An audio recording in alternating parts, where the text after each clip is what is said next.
Okay, family, go ahead on the tag and share. Let's get everybody in. Let's get every. Hang on a second. Let me do a real quick call. Yeah, you can step out if you need to. Okay. Yeah, because we live, so you can step out. Yeah, let's get everybody in. Let's get everybody in. Hey, what's going on? Let's tag and share. Let's get everybody in. Let's get everybody in.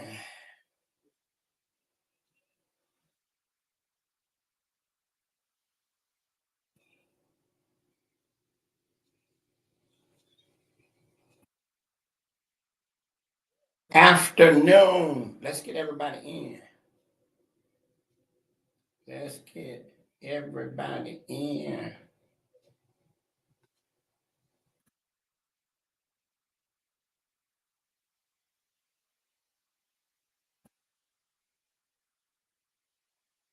Want to say good afternoon and welcome to, that's right, it's the Greg James Community Show right here on Hallelujah 95.3. Listen, we've got an exciting show on today and certainly want everybody to go ahead on and tag and share, like, and let's get everybody tuned in. We're going to have an amazing and an informative and an inspiring conversation on today's show. Certainly, we want to give a big shout out to all of you that have been so engaging with families and our neighboring neighborhoods who have been going through some tremendous impact from Hurricane Helene.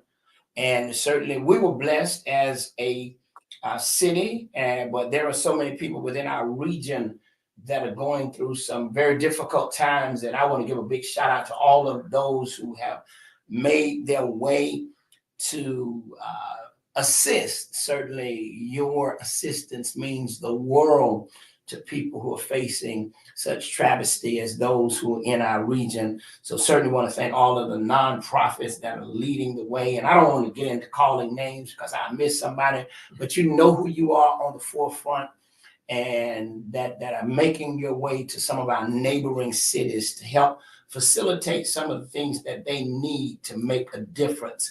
And certainly we're blessed to have you all doing what you're doing, because it takes all of us during these kind of difficult times to ensure that we are able to help facilitate our neighbors' success. So certainly want to thank you for doing what you're doing. And man, I tell you, I want to give a big shout out to some of our elected officials. I mean, they have been on the ground and they have been making a difference. Certainly want to give a big shout out to State Representative Allison Tent. We just had her on the show, and I promise you, I asked her the other day, how do you keep doing what you're doing?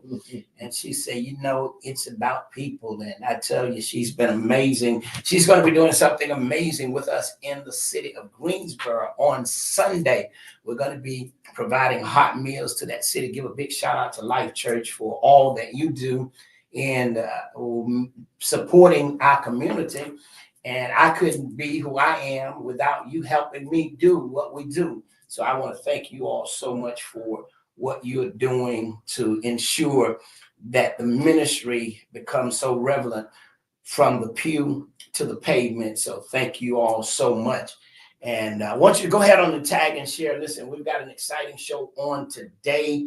I'm going to take this moment to have an in-depth conversation with someone who I've come to meet, someone who I've come to understand his heart, his desire, his vision, and that is none other than Mr. Joe Burgess. How are you, sir? I'm great, and I'm very appreciative of being on your show because I tell folks, people don't have to pay attention to you. They don't even have to give you the time of day. So the fact that you're bringing me on and giving me a chance to address what I think is always important, which is our school system, because it is our current and our future. Absolutely. And I'm certainly happy to have you. I had an opportunity to meet you and Had an opportunity to hear you in several of the debates, even though at that time it was the primary, but you were still participating. Yes. And one of the things that just kind of like caught my attention is the fact that you were very adamant about your truth, about your facts, and about some of the things that you believed in. And I found that to be so encouraging to me. Big hand of applause to Star Swain. Oh, yes. I just fell in love with her heart. I fell in love with her articulation of what she felt and believed to be a needed change within the school system. And I tell people all the time, when I saw her, I saw myself running against the establishment, 2 fish, 5 loaves of bread, praying that God multiplied. But she finished the course, and I concluded she was a winner. The numbers may not dictate that, but to be able to maintain throughout the turbulent times and stay in the course and stay the race, she did well. Well, you know, Pastor, something, you know, you can't forget is that her name forever will be in the record book of being on the ballot. Absolutely. And you put a voice out there, and if anything, sometimes you create change even by just running.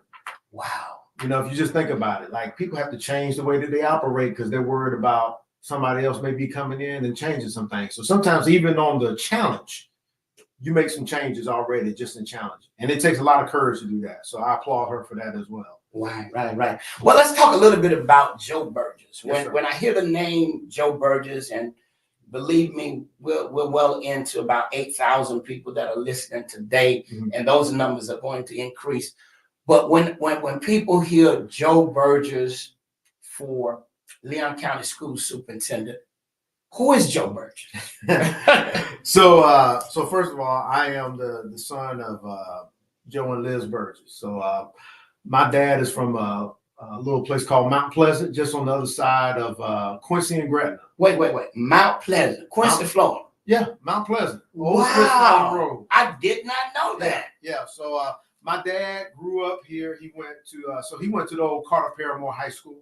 Okay. So that is a charter school over there in Gaston County. Now it went to middle school when they built Shanks. I think that was 1970. Just trying to remember all these years and things that happened. But yeah, so my dad was a graduate of Carter Paramore. He served 42 years in the United States Army.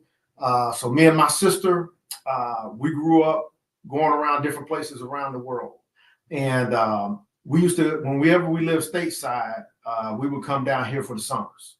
And so when you're living out there in Gaston County, out in the country, Tallahassee was the big city. And when I had a chance to go to college, my sister had already come down here and went to Florida State, and I followed her. And I came down here and went to Florida State, and got a chance to actually was part of a program where they were recruiting minorities to go into the classroom. And I actually wanted to have that happen because I started coaching. Actually with my nephew's flag football team. And shout out to Coach Haywood out there who took me in. And so I got to coach him, and I said, if I'm not around kids, I'm not doing right with my life. And so I got my education degree, and then I got my master's, and then I went into the classroom. And then I was a social studies teacher. Wow. And so I remember being in the classroom when 9/11 happened, right? And you just talk about pivotal days. And I remember talking to my students about, all the things that were involved in it. Matter of fact, I did lessons related to that, right? Because, there was a lesson about what do you do if you're in the White House? What do you do if you're in the New York City mayor's office? What do you do if you're in the Pentagon? FAA. It was really, as an American history teacher, I always wanted to teach kids about real things in life. And we study all parts of history, but I wanted to be serious but fun all at the same time. And then while I was teaching, this was at Swift Creek Middle School, I was named the athletic director. So you was teaching and athletic director at Swift Creek. Yes. Okay. And then and of course, you evaluate all the sports, right, on behalf of the principal. And I took that seriously, and I took my teaching job seriously. And I was a teacher of the year, 2003. And to this day is my top award I feel like I've won because that was from peers. all across the campus, and some who I don't even think knew me well that had to say I was doing good things in the classroom. Wow. And then I became dean of students as well. So I was part-time in the classroom, dean, and still AD, and all that preparation. Mr. Bill Mumford knew my sister, knew my family, and he said one day, son, it's time for you to put your name into that AP pool. I need you. And I said, okay, and he took him a couple of times. He had asked me a number of times, but he asked me to go and become an AP. And then I was appointed assistant principal, actually out at Childs High School. And then I was appointed after that. I actually finished up a principal program, and I went to Springwood Elementary. And I served 1 year as like what they call as a transitional principal. Mm-hmm. And the school was at a C, and that was kind of a tough year because we had two leaders at once. You know what I mean? So 2 APs. Well, so no, it was 2 APs, but I was the AP that eventually was going to become the principal. Wow. And it was difficult on the employees because, it's one of those things like, well, are you making the call or is she making the call? And so, we got through the year, wasn't where we needed to be. And then the next year, I got to take over and I got to make some real impactful changes. And part of that was just doing a listening tour. I tell a lot of folks, when you're in leadership, you got to do a lot of listening. Matter of fact, people most of the times will tell you the answers. You just got to listen to them. Mm-hmm. Now you got to sift out the nonsense and personal feelings and all that, but get down. Because at the end of the day, I'm just here to help solve problems. When I got to the elementary school, I knew they were very concerned because I had only worked in secondary school. So the first thing I told them is, I know nothing about elementary school. Wow. I got to stop you there because that is a very bold statement to say. It's true. I know nothing about elementary schools. It's truthful, and I'm sure that gained the respect. It did. Of every staff member. Well, I mean, it got them to relax a little bit. Like you have to humble yourself, right? Because leadership, yes, many times as you're out doing stuff, you also have to be humble. Like sometimes you just, I don't know. Is it actually an appropriate answer? It's nothing wrong with nothing wrong with that, right? And so by telling them I didn't know, but I said, the next thing I said to them, I said, but if you teach me, I know how to make decisions, which is why I was appointed here. I know how to make decisions. And so they began to teach me. And they schooled me on how elementary works. And so I knew the decisions that I needed to make to help that school turn around. And it's, you don't do anything by yourself. You do it collaboratively, right? And one of the big things I've talked to administrators since, one of the big things that I did was we stopped having all of our PTO meetings at school. We started having our PTO meetings out in the community. Wow. One of the reasons is, for a lot of parents and for a lot of folks out there, I think about some of my cousins. I mean, I'm just giving straight up examples here. Sometimes for some folks, going to school is like almost like it's almost like PTSD. They didn't have a good experience there, right? Their kids go to school, but they're afraid to go into school, or they may think differently of me. I don't articulate well, whatever it is. But what you want to do is just like Pastor, like you building up a church. God says the same example. You don't just wait for parishioners to come through the door. No, you got to go get them. You got to go get them. And so the same thing is done at the school. And we really got to go get them. Yes, man, you're right. I know, and that's the truth. Right? Absolutely, you got to go get them, and if they're comfortable with you in their house, they're more likely to then come to your house. And so you got to get comfortable with uncomfortable, because a lot of times people will be like, you're going out to these neighborhoods. It's like, yeah, go out to their place, right? Wow.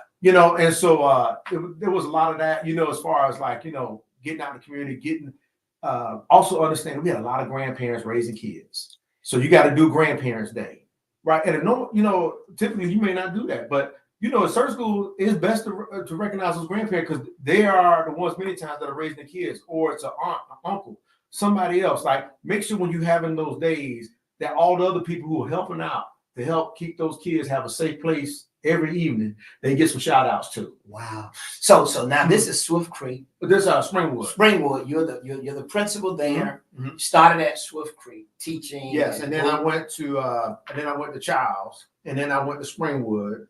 And then, so when I got the school to an A, this is Springwood. This is Springwood. You got them to an A. Got them to an A. How long did it take for that to happen? 1 year. 1 year. Yeah. 1 year. So your leadership skills were able to put you in a position to listen, Mhm. make decisions, and make everybody feel that you are a part of what is about to happen here. Yes. Okay. And okay. you can't do it without them. Okay. Wow. So you got them 2-8. What's next? So next, Mr. Pons, who had become the superintendent, I believe in the end of 2006, Mr. Mumford, who was superintendent, had left at the time. He had some health issues, and so Mr. Pons had won the superintendent. He told me I was going to Swift Creek, and so I was going back to my old school, right? And I'll tell anybody, it was the hardest assignment that I had because I was teachers with them, right? Now, so like I said, we say this statement all the time in the schools, like, you know where the bones are buried, right? Because I mean, these are folks that you went out to happy hour with and all this kind of stuff, but but I also had to take it seriously. And I'll tell you something I did day one. Not know they were mad with me, but I had to do it. At Swift Creek, we had a rotating schedule. I don't know if you're familiar with that, but if you got 6 classes, so you got them A, B, C, D, E, F, and I even hold it up, so y'all can see that right there, A, B, C, D, E, F.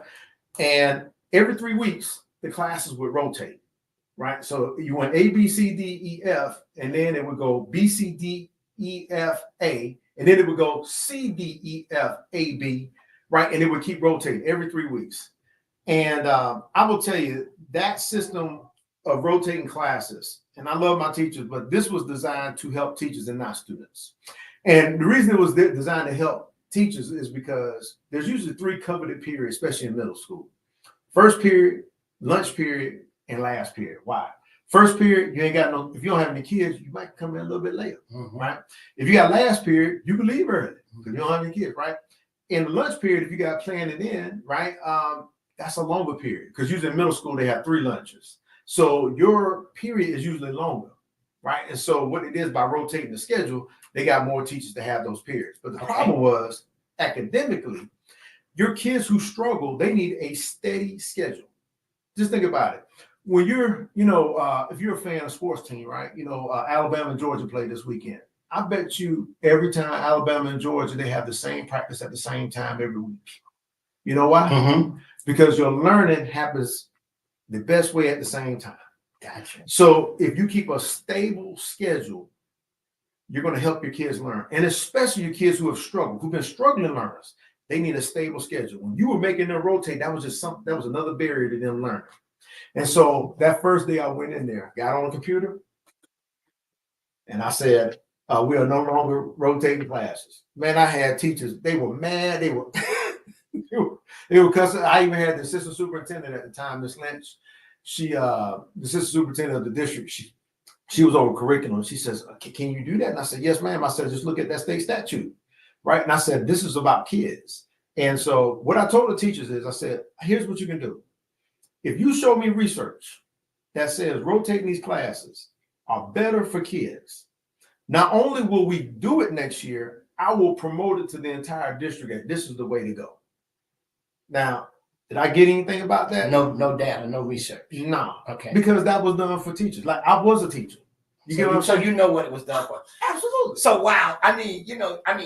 To hear some of the things you're saying, someone just put in the chat, very strategic. Now, I want to fast forward because I want to know, how long were you there at Swift Creek? So I was there 3 years. How did that school go? Oh, A's. And then in 2010, as one of the few times, but in every category we went up.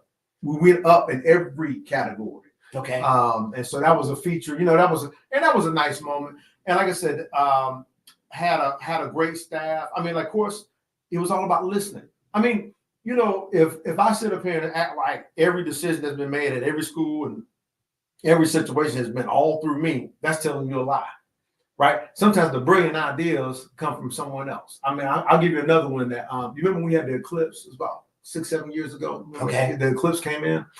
I had a parent and a teacher that both had the same idea, which was, so high school, if you remember, the eclipse was going to come when elementary was letting out and middle school was close to getting out. So what they did was the district pushed the elementary and middle school to stay so nobody was looking up at the eclipse. And they said, high school, you guys go ahead and get out, right?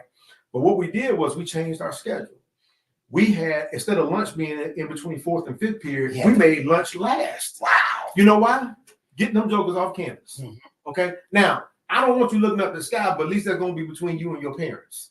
Right. And so parents are like, yes, let's get them off campus. But I also told folks, and I honestly said the idea came from a teacher and it came from a parent. Wow. They had the same idea. And I remember sitting down with my team, and I said, guys, sometimes the brilliant ideas, they come from all kind of places. You just got to be open. You got to be open. You got to receive it. Wow. So 3 years there, you turned that school. The Yeah. next place that you were assigned, and I want our listening audience to know that you have matriculated through from elementary all the way to high school Mhm. in the 20 plus years Yes. of your educational career.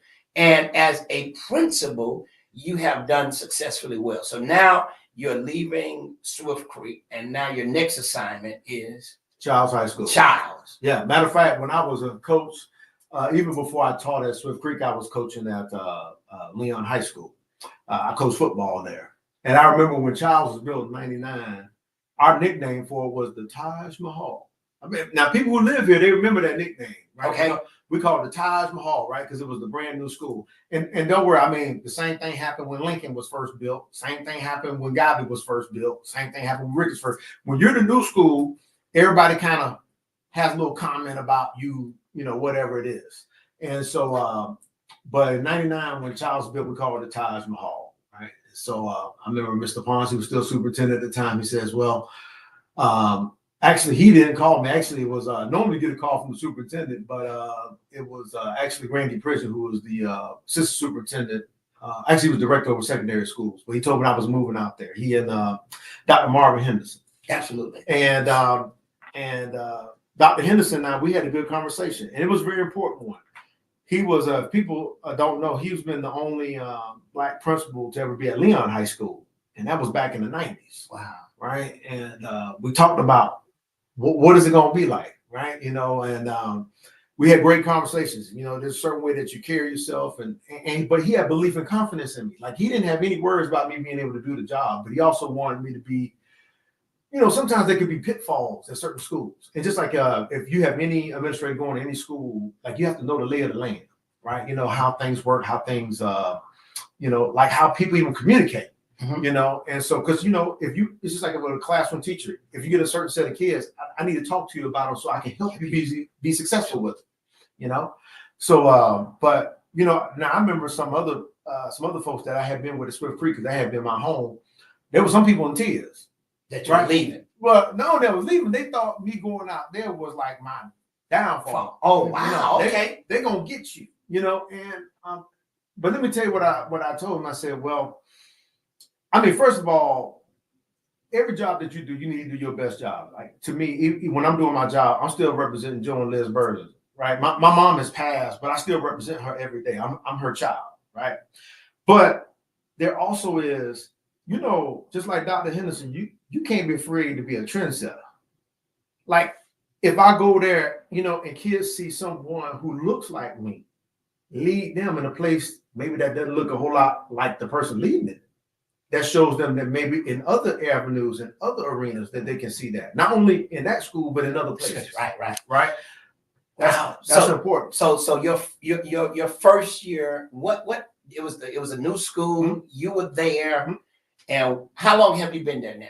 So this is going into year. So this is now 13th year. 13 years at Childs. Mhm. And how has that school been?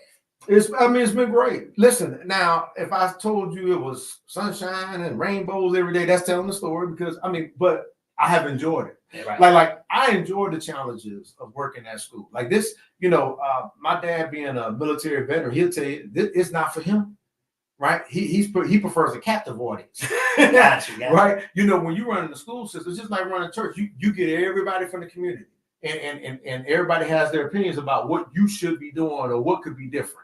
And so you do as best you can, but people know that I try to serve faithfully every day, you know, and you make the best decisions that you can. But I feel like it's been great. Like, I mean, are there challenges? Absolutely. I mean, listen, you run a high school period. I mean, you talk to Bill Mumford, he'll tell you, he always says, he says, oh, nothing like running those high schools, you know, because he's done it, right? Wow. And so it's a challenge that I accept, and one that has taught me well, Right.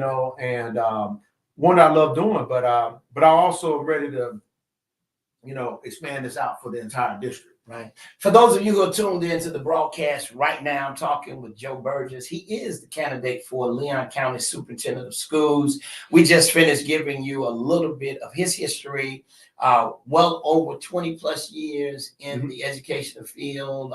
Many of those years have been spent in leadership roles as AP or principal. Right. Presently, he's the principal at Childs, and he's been there now for well over 13 years. Now, my next question, how did the ideal of running for superintendent come about? How did that happen? And I want to take the last segment of this broadcast because I want to dive deep into some things. I want my audience to know who I'm talking to, but now I want to dive deep into some things that perhaps makes your candidacy different from our present sitting superintendent. Okay. How did that happen? So I'll be honest. Even when I was in grad school, learning all the basics of becoming an administrator, it was on my heart. One day I will, have the opportunity to be a superintendent, whether it was elected, appointed, or whatnot. Right. I think once any part of a school, like I always want to just help, because I think when you are in a superintendent or even a leadership position, it's about helping people, right? It's about making their life better. It's about, there's nothing more important than being able to give kids a diploma, getting them certifications, like for jobs. It is the ultimate experience you can give, but provide those opportunities for them. But for me, I was hoping that there would be an opportunity in the future that if I did the right things, that I have the opportunity, even where people thought that I would be somebody that be worthy of that position, right? Because I'm humble enough to say, there are people who think, I don't think it should be you, and that's okay. But I'm going to go make that case. And I challenge them to look at my record and the way that I've treated people and the way that I have, and that I continue to treat people, right? My folks can come and talk to me. Everybody can talk to me. I go to the events. It was funny. I saw a commercial recently for Mr. Hannum, right, who's running the school district. Where it was talking about all the events that he goes to, right? But I'm both the academic person and the extracurricular person. You are. I am. So I go to not just the popular event like the football game. I go to Mu Alpha Theta competitions. That's the math team, right? You go to those and you have to make sure. So even when the dance team has their little showcase, I go to that. Right. Now, you can't make everything, but you make what you can. Yeah. And you can ask my wife, you can ask my family how much involved I am, because they don't see me often, but they understand that that's my service. And this is not something that you are just now doing. No, this has been a part of you. So many years ago, this has always been a goal, a desire, a dream, however you want to put it. It just didn't happen overnight. When I was a classroom teacher, going back to Swift Creek, I remember going to different, if kids told me that they were doing a recital at church or they were singing and they wanted me to come, I would come. Mm-hmm. And people would say, why are you doing all that extra stuff? Because it was about relationships in my classroom. If my kids know time actually equals love. Wow. And so, like, if I could go to those events, when I would ask them to do something in my class that wasn't exactly the most fun thing to do, but we needed to do it, they would do it because they respected it. Wow. Right. Wonderful. And so, like, you have to give that time of sacrifice. And sometimes, matter of fact, it's something I encourage my teachers. If the basketball team has 25 games, don't go to all 25 games. I know you can't do that. Give me one game. Stay for a half. If the kids see you, you've earned some points with that kid. They see you differently. They see you there with your other kids. You brought your kids in to see them play, right? So it's those moments. Or if it's the competition and it's it's the chess club, whatever it is, whatever that kid is interested in, like if you give them time, man, they'll give you everything. Kids know within about 5 seconds whether you're authentic or not. Wow, that's so real. Well, listen, I want to talk the next half of this broadcast, yes. The conversation. I want to talk about some things that I feel like are vitally important to our community And I feel like I've been listening to some of your Sunday evening conversations. Yes. And you are sharing some very insightful information that's evidentially is factual. One of the things that's dear to me, and it's dear to me because I spent time in federal prison. Mhm. I don't make no bones about Absolutely. that. I don't let You people tell the try to truth. Tell the devalue truth. me. That's right. And one of the things that I know that if we don't keep our children in school, Yes, indeed. especially our males, Yes. if we don't keep them in school, then they're going to find themselves kept inside of a jail and they're going to graduate to a prison. So I'm very adamant about the suspension rate. I'm very adamant about what are we doing when our children are being suspended. I spend time in juvenile court. Mhm. I spend time talking to judges. I spend time talking with state attorneys, looking at alternative methods. Let's talk a little bit about the suspension factor here when it comes to African Americans who are students within our Leon County public schools. I know the Department of Education has to get reports showing the status, showing what our kids are doing when it comes to suspension. One of the things that I know that was vitally important a few years ago, the sheriff department did a study called the Anatomy of a Homicide. Anatomy of a And homicide. that showed that many of the kids that were suspended from school ended up inside our system Mhm. with horrifying cases that gave them long sentences. This was one of the things that I advocated way back to our superintendent that, hey, we've got to take a look at this suspension. You're ringing the alarm bell. Like, we got to do something, right? Yes. Yes. Yes. And so when I saw that happen, one of the things that just bothered me is that if we can save one, Yes. then at least we're putting forth a good effort to do that. Tell me about the suspension rate. Is it skyrocketing still? How is it? So it's still too high, right? I mean, like first of all, it's just too high, period. And it's a kind of nuanced thing, but let me see if I can wrap it up in this. Okay. Right. So if you ask the question, first of all, too many kids, and in particular, too many black kids, and then especially if you went black male. Black male, and right? that's my thing. Yes. Black males are being suspended and they're finding themselves in the streets and they're finding themselves in handcuffs. So there is a book from some years back, and some of your listeners may know this author, a guy named Ralph Wiley.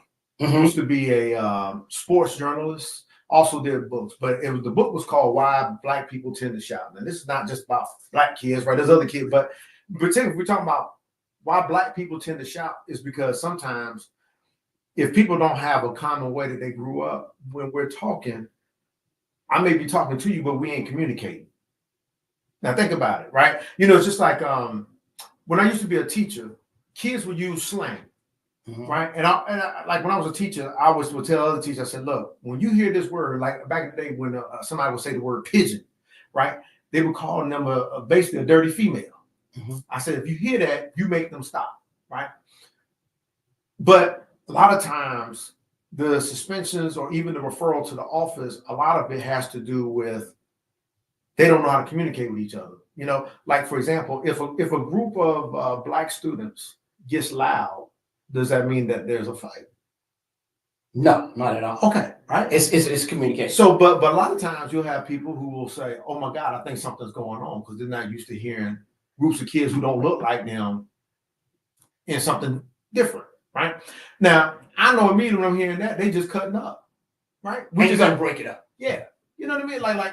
But so a lot of these things we have to really, and it goes back to, we actually have to coach up our teachers and our personnel about how we talk to our kids and how we get them not only to know situations, but getting out of situations.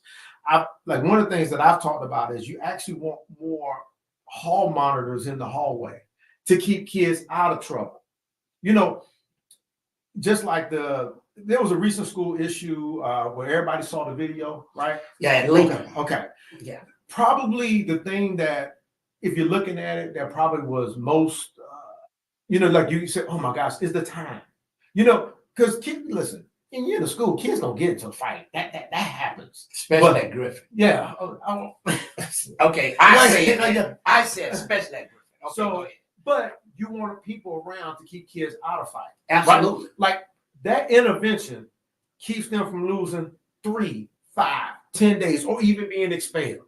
Mhm. And so if I can keep you in school, that means you keep learning. You get other opportunities because that motivating thing, just like whatever turns it around for you in life, maybe that next day in school. But if you weren't there, that moment that you needed wasn't there. Right. So, so when it comes to these suspension rates, we also have to, we've worked on the rules as far as trying to standardize why kids are suspended and whatnot. And listen, if somebody does something egregious, you got to go home. Absolutely. Right? Because you got to protect the students on campus. But if there are minor offenses, we got to have ways to remedy that. Like we do. So like at times, we do a lot of Saturday school. Now, a lot of people will be like, Saturday school? Yeah.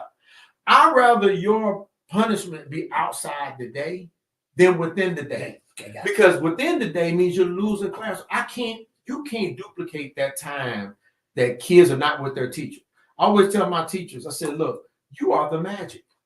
There's nothing like the magic of the teacher or the magic of the coach. And if they're not with them, there's no magic happening. And if they're not with them, then we know that they're placing themselves in harm's way, and that's what we've seen. And I'm very adamant about my position when it comes to the suspension of our Black males and suspension in general, but especially our Black males, because that's where we're losing.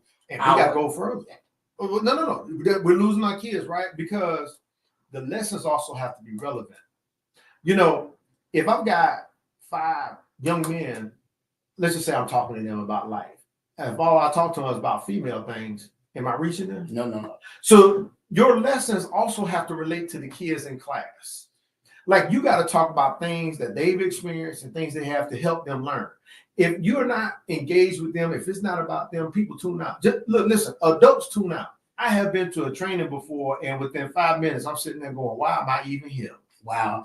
And so I guess we definitely would come to know that as superintendent, you would take a different approach to how suspensions are done throughout the Yeah, I think the first place you go, instead of saying, because sometimes we've done some, I'll even call it draconian things, but we'll just say, you can only do 3 days for this, 5 days for this. No, when somebody does some egregious, there's got to be some serious repercussions. But at the same time, we need to do training on our people. Okay. Right? Like the training is essential because like Ruby Payne. All right, if you're familiar with the things that she did, Ruby Payne talked about the way that you talk to a kid, right? When you say sweetheart or precious, there's a when kids know that they are loved, it's in how you say things to them. Are they somebody that you love, or are they just the next person who's just sitting in the seat? I'm collecting the check for, right? And that's key. And so I mean, there's so much that I want to get into. Yeah. So I want to dive into this because one of the things that I saw that really caught my attention, and it was an article in the paper about it, and it was the raises of the executive leadership over at the district office. I guess it was the documentation showing over 100+ employees at the district, and a select few were able to get these enormous raises from our superintendent or whoever made that decision that raises were given. You kind of brought that up. If you would, I mean, our time is approaching, but give me a little insight, because I want our listeners to understand that here we are, we're talking about teachers not being able to get raises, and we know that the state has the state plays a major role in that, but we know that there's something can be done at our local district level. Yes. And we saw within that paperwork that was generated from the district office. Yes. It's their file. So last fall, so the fall of 23, a records request was done. Now I'm gonna just pause real quick, and I'm going to say one of the reporters from the Tallahassee Democrat told me they had the same file. Now, I actually questioned them. I said, why, when you wrote the article, did you not say that you had the same file? So, because when the superintendent went out there and said, well, this is you're misleading facts. It was nothing misleading. This is your information, right? Your information about what the salaries are at the central office, right? And now I also could have added in principals, but the point I wanted to make is I want to see more money. We talk about pushing money out to schools. Well, we were pushing money out to the central office, and the positions had almost doubled in 8 years. Positions, and that is before you even got to salaries. And so all these monies should have been going towards our teachers. Listen, even principals, we got a raise about 2 years ago. We didn't need it. Listen, I'm appreciative. We didn't need it. Okay, we make plenty, right? And so, like, the teachers, though, we know the teachers are walking out on the classroom right now. There are, oh man, there are so many teacher positions, para positions that are open, right? You got to make these positions attractive for people to come in. It's already hard. I mean, first of all, you are dealing with other people's children. Mm-hmm. That is a hard job. Absolutely. Like people don't recognize that enough. Every now and then, matter of fact, I tell people who I've oftentimes feel sad for is a bus driver.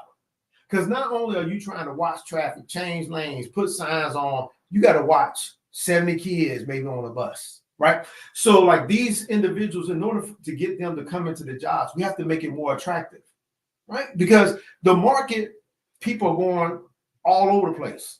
But these executives, yes, we're getting paid. And that has been articles written on it, right? Because my whole point was for people to get the file. And what you can do is you can follow me and just see what I've made, or you can follow others. And what's even interesting is like employees inside the district started following inside the same office. And they go, wait a minute, I got more experience, but this person started making more money than me. That's not right. No, that's definitely not. So that was the thing I was exposing. I was actually telling the employees, and if you believe in what you do, be transparent, right? So what was it? Maybe a week later, there was a school board meeting. Superintendent, he's up there and he's got this pie chart. I did it on my live. He made a pie chart. All right. He talked about, yeah, we've got all this. You know what he didn't do? He didn't give you the names and salaries that went with it. See, when you're being real, you put the names and the salaries next to it. And so people can see it and people can scrutinize it. So really with the increases that, and I'm for people getting increase. Yeah. But at the end of the day, when we are losing teachers, when it's hard to get teachers to come into the classroom, why not figure out a way? And I think this was a question that surfaced throughout the different forums you all had. Right. Why not figure out ways to find revenues to make that teacher's opportunity more attractive, as opposed to increasing certain employees' pay year after year after year? I looked somewhere, I think somebody got a 36% raise. It's outrageous. So first of all, for everybody at home, just remember this: a budget is a choice. Like, you prioritize. Okay, so just think about, like, when you're at home, you got your you got your mortgage, or you got your rent, you got your electric, all those things, right? And then you get to things like, do you stream or do you get cable TV? Right? Each one has a certain cost factor. It has things that you like, a certain kind of amenity. But like, you at the end of the day, you have to prioritize what's important. If you got kids, your kids' needs better be at the top, right? So after you take care of shelter, after you take care of food, what your kids need, they better be up there. That's a priority. Mm-hmm. So if we want the teachers to make more money, if we want to be, go from being the 50th paid district up to, let's say in the top 20, you got to put some money there to match it. And then one of the things that happened, so, when the legislature and the governor, when they gave more money, they had something called compression, right? So everybody's familiar with that. So veteran teachers stayed relatively here. Newer teachers moved up, which means you got to go back in your coffers and you got to give a way for those teachers to move up. Because when you're in an organization, if somebody's been in your organization 10 years and the person who comes in the door is making the same as you, do you feel appreciated? I don't. No. Right? And people move on. It's like when you treat somebody bad in marriage. If you give them a reason, they're gonna walk out that door. And so if you appreciate them, you find a way to put those what we call steps back in. I call it retention bonus. If you come back, there's got to be some separation between where I was last year and this year. If you know, especially if the evaluation was good, it should move up. So with that being said, and we understanding the facts, these are the records from Yes. the district. If you're a superintendent, Mhm. how would you go about and kind of like give it to me real short? Because I got it. I'm running out of No. time, but I got so much here. Yes. So real quick, first of all, for those who have these inflated salaries, and let's just say they were staying, okay, because people always ask, are you firing everybody? No, stop that, because that gets people all scared, right? You got to evaluate everybody to see, are you actually doing your job? Okay. And then after that, if you've got an inflated salary, you're gonna stay there. As we move other people up, you're not moving. Okay. So listen, congratulations, they took care of you in the last one, but we're gonna start taking care of everybody else. One of the things I'll tell you real quick. The union did a great research thing with the district where they asked for year 25 teachers. They wanted to know were they making the same money. And what that was their base salary, which was I think around $62,000. Was it the same for all people who had 25 years of service as teachers? It was not. Something's wrong with that. If all those employees, their base pay have been in the system 25 years, their pay should be the same. Now, there's going to be differences once you throw in supplements, stipends, hourly, right? Those other things. Those will change where you are. But the base pay. But the base pay should be the same. So you're telling me that there are people who have been teaching for 25 years plus and salaries are different. Mm-hmm. Wow. And so we have to rectify those things. You got to make people whole. You got to make, you know what I mean? You got to make people whole, make them right. And so that's one of the things I would do. Like you have to have people who you hold them aside and you say, hey, get this right and get everybody to the same point. And then we have to put in, this means also working with the union to get things leveled out so that we can get things right, so we can make it more attractive so that when we go out. I mean, listen, I want to make it hard on the other counties around us. They're like, man, because Leon County's doing such a fine, outstanding job. We got to move things to make ourselves more attractive.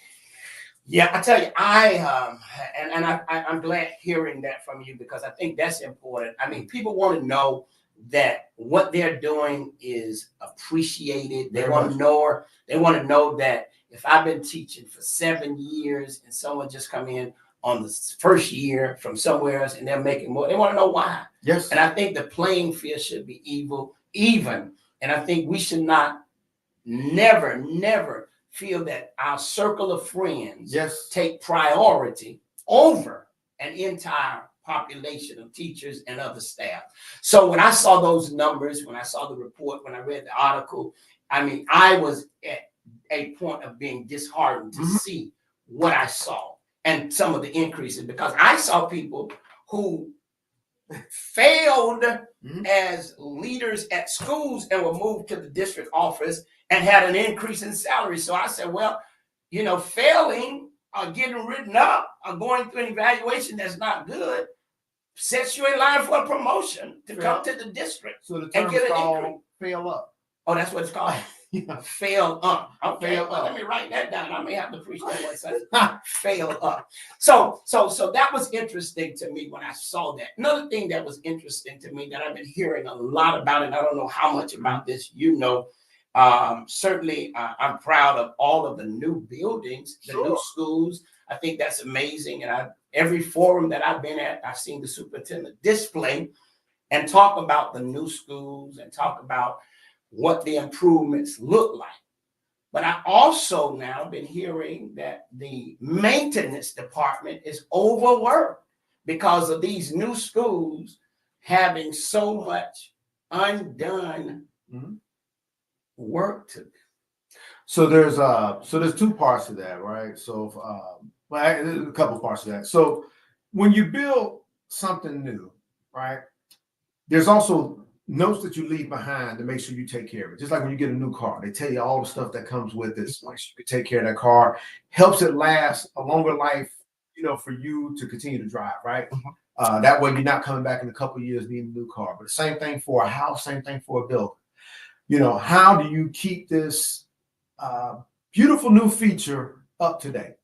Part of that is you got to have, first of all, the building has to be done right, right? And so I will just tell you this: if you talk to the maintenance staff, many of them in maintenance are upset with the folks in construction because they say, hey, they cut corners. Absolutely. And when they cut corners, they got to deal with it. I mean, even as you know, the building I have out at Child, there was corners cut. I mean, and every time there's a corner cut, maintenance crew is gonna have to come in there and fix it, and that's gonna cost the district down the line, right? So you do everything you can to get the code up the code building done on the front end, and then of course you got to make sure you got great maintenance people because things will happen. Just like your roof, after 20 years, look, your roof is gonna give, just like in the house, it's gonna give, and so they have to help maintain it so that the value that you put into this, right, the investment that you made into this building is maintained. That's why it's maintenance, right? Mm-hmm. And so, but those guys are overwhelmed. They are understaffed and underpaid. So as much as I talked about it with teachers, it's even greater with maintenance. Let me tell you what some of the issues that they have. Some of the guys that are getting hired are making more than some of the guys who've been there for years, right? Remember I talked about like wow. Relationship. If I've been holding you down for 20 years and I see this person come off the street and either they making what I make or even more, you know what that makes me want to do? It makes me want to leave. Yeah. And so we've had a lot of people in our maintenance department leave the district. They say they don't want to be a part of it because they didn't feel value. See, value has to be in every place. I don't care if you're a custodian, secretary, assistant principal. Like your value, everybody's the same. Like I tell myself, we have different positions, but we all people. You know. Wow. And you know, I mean, I don't ask for this information, and I'm grateful that people entrust the fact that who I am and what I do. A lot of young men who I speak with, hey, you know, they talk about the fact that, hey, I hear about, you know, these new buildings, but nobody's saying that the people who built the buildings don't even show back up. Now we've got to maintain something that should have been secured by the contractors. Right. So, I mean, I'm looking into that because if that being the case, we got some real serious issues. If you pay up, they lost an incentive to do it right. If you hold back the pay, because I should only be paying you if you do the job right. Right. I mean, so that's part of the fiscal stewardship as well. So we're fit with there's a lot of pressure that is being placed on people who are employed and who are, you know, carrying on. I know maintenance is overwhelmed dealing with the new construction that looks good and we brag about it, but no one talks about what's happening behind the curtain. Behind the curtain, there are really some serious issues. And I'm grateful for your transparency. Another thing that I want to talk about that a lot of people are in fear of is called retaliation, man. Yes. So a lot of people. And it's real. I mean, we have, it doesn't matter if you're talking about non-instructional, instructional, if you're talking about district departments, people are very afraid of the leadership. Now, I will tell you this, if anytime you're in a position of power, there are going to be people who naturally fear, right? If you got a segment of employees, people, you're the person that's calling the shots, so they're going to have some fear. But I'm talking about the way people have been treated or targeted. Okay. You know, people will tell, look, this is just something I believe in. Years ago, I was telling you about Randy Pridgett. Me and my team in my school, and it started when I was at Swift Creek as a principal. We would go out to the district office. I would take my grill out and we would go and feed the staff out there because I felt like we were all a team. And they you know, because a lot of times you work at a district office, you don't have the same connection that you have in a school. School's like a family. You all work together. District is kind of like your independent silos, right? But when people are targeted, we've had people that they haven't done anything, slightly something wrong, and all of a sudden they're target everything they do. If they breathe wrong, the way that they're spoken to, the way that they're written up. There's a district administrator, and I saw their write-up, like their evaluation. The one evaluate talking to this other. So you got somebody higher up in the district talking to this other district person, and they talk to them like they was a middle school teenage girl. Like it was so unprofessional, the way that she was addressed. And the person that she was talking to has so much respect from the principals. So I mean, so much respect. And then to have somebody in a position who, that's why you have to be very careful about who you put into these leadership positions. Because you know how they talk about character, is what do you do when nobody's looking? Right. So nobody, so as a leader, you're in a building, nobody's looking at you. How do you treat people? Right. So whether they're doing good, bad, or indifferent, how do you treat them? And this person who was amazing, if you asked every principal, what's their work performance like? And they'd be like, high up. But then they got targeted because this person in leadership at the time, they were scared of their knowledge. Wow. They were so worried so what happened is the superintendent had appointed someone, hired someone who he wanted in the position, which is fine. That's his right. There was this other person who worked underneath this leader who had been hired, but her knowledge, if you ask anybody, was very limited. Well, limited in comparison to the person that she was supervising. And so that person, instead of actually taking it as a blessing that you got somebody that knowledgeable working with you, who's not even asking to be in your position, and working with them, they targeted the person. They went after the person. And so that happens too often. And then too often we also have people in positions that they actually are not qualified for. You should be, if you're in a position, you should be qualified. Everybody should be able to look up your qualifications and you say immediately, oh yeah, they're qualified. They should be there. It's amazing you said that, because I've done a little research about a few people that I'm interested in seeing why and for what reason. And I've come to discover that there's a lack of qualification for them doing what the role that they're in. But I'll say that for another day. Let me ask you this with the time that we have left, which is very short, but I want to say this. One of the things that I'm also concerned about is school safety. What is your stance on that? So let me just tell people at home, I want you to remember this thing about 9/11. An inconvenience brings convenience. Let me say that again. An inconvenience brings convenience. So listen, there's nothing more important than the safety of our kids. And a lot of times the thing that gets in our way, let's just say we're talking about metal detectors, right? A lot of times we'll say, well, we got too many entrances. Narrow them down, shorten them. You need to do everything you can to make sure that the kids feel safe. But then remember I was talking before about the hall monitors? You need hall monitors in the halls to help the kids feel safe. Listen, when you're worried about safety, the first people you should be talking to actually are kids. The kids will tell you that there needs to be more safety on our campuses. And so we need to do more of that. You know what? It's just like when you go if you go to a FAMU or FSU football game, you got to go through a metal detector. Absolutely. So your inconvenience is creating a convenience of safety. Wow. Listen, with the few minutes that I have left, I've got thousands of people listening. There are comments that are coming in. Why should individuals who got the right to vote for Joe Burgess? So first of all, let's just talk about our achievement status as a district. Okay. So when the superintendent took over 8 years ago, I think at the time we rated number 11 out of 67 districts, right? Right. And we had for the most part been in the top 10. I know in 2015 we were number 8 in the whole state. Right now we're number 29. So wait, 8 years ago we were number 11 when he took over. And now we moved to 29.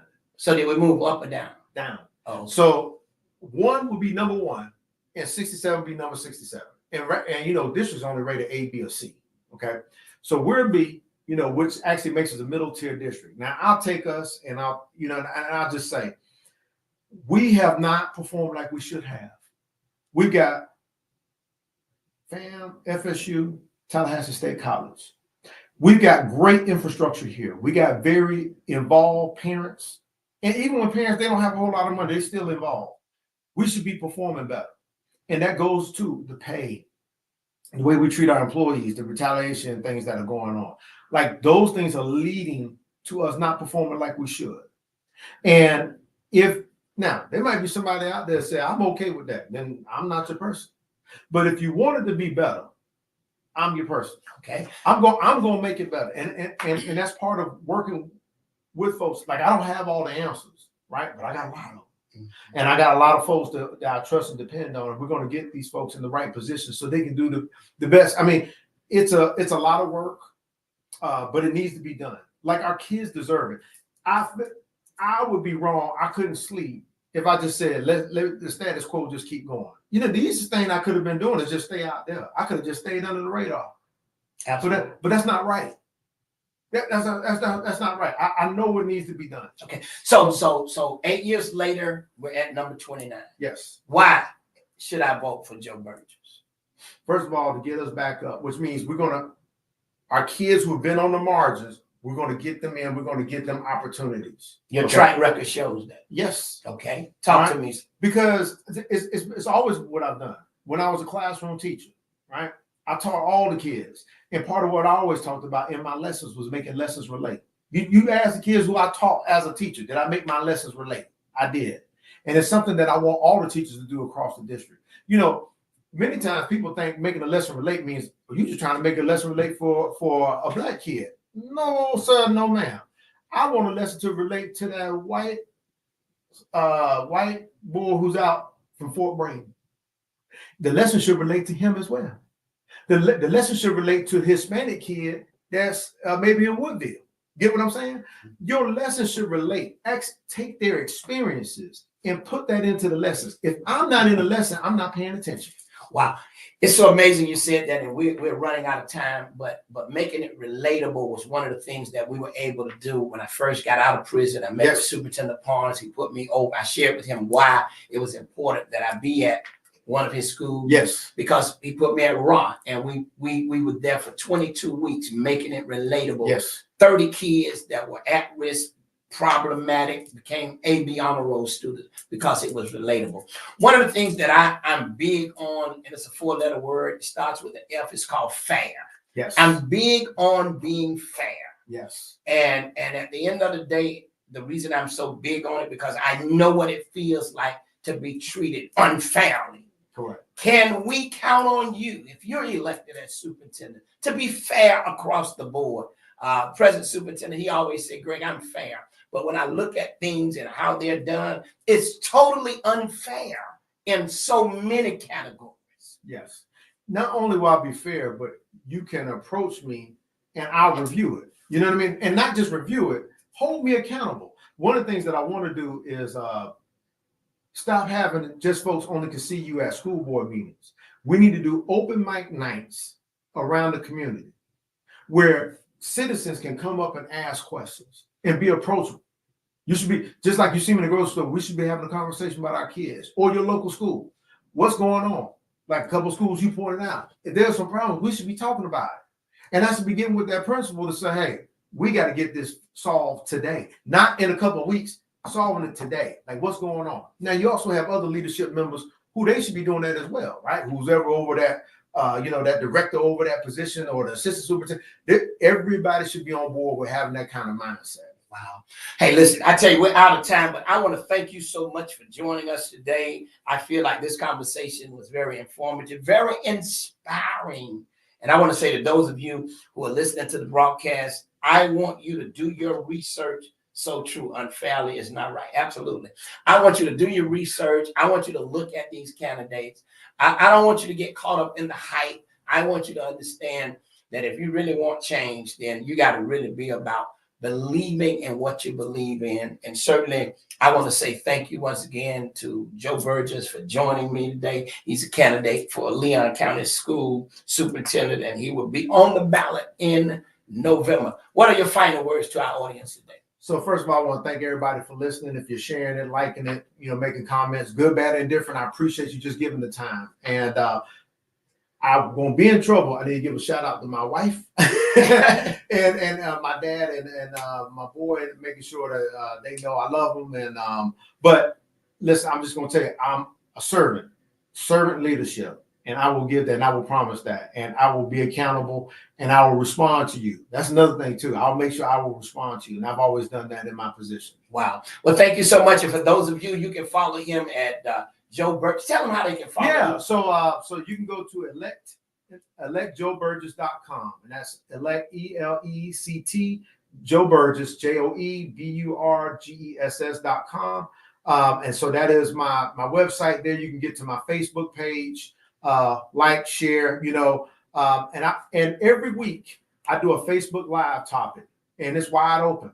And I've had plenty of topics that people have wanted me to cover, and I've gone and covered those topics because it's like the old Roosevelt fireside chats, right? If you want people to know about your leadership, you got to tell them, right? You can't just hope, you got to have conversations about it. So we talk about it. Wow. I enjoy the firesides. I get my popcorn, Yeah. I get my Coke, and I get ready. Well, listen, I want to thank you so much for joining us. For those of you who are tuned in, hey, thank you so much. Listen, we got more candidates that's going to be coming on the show. I want you to hear from them. I want you to hear them. I want you to understand how important this election is to all of us. And Yes. I promise you that you got to vote. So I want to say once again, thank you, Joe Burgess. And I want to say to all of you on our Facebook, keep in touch. I'm going to be doing some at night lives. It's going to be called Behind the Curtain. You want to check in on it because I'm going to be talking to some candidates that you probably haven't heard about, but they're doing some amazing things. Mm-hmm. So until then, y'all be blessed. Next week, we'll be back at you right here on the Greg James Community Show. All right, listen, family, enjoy all the day. Follow Joe Burgess, Superintendent for Schools. Get to his page. What you say? Enjoy the show. Thank you. That's what it's all about. And we're going to bring more shows just like this. All right, y'all be blessed.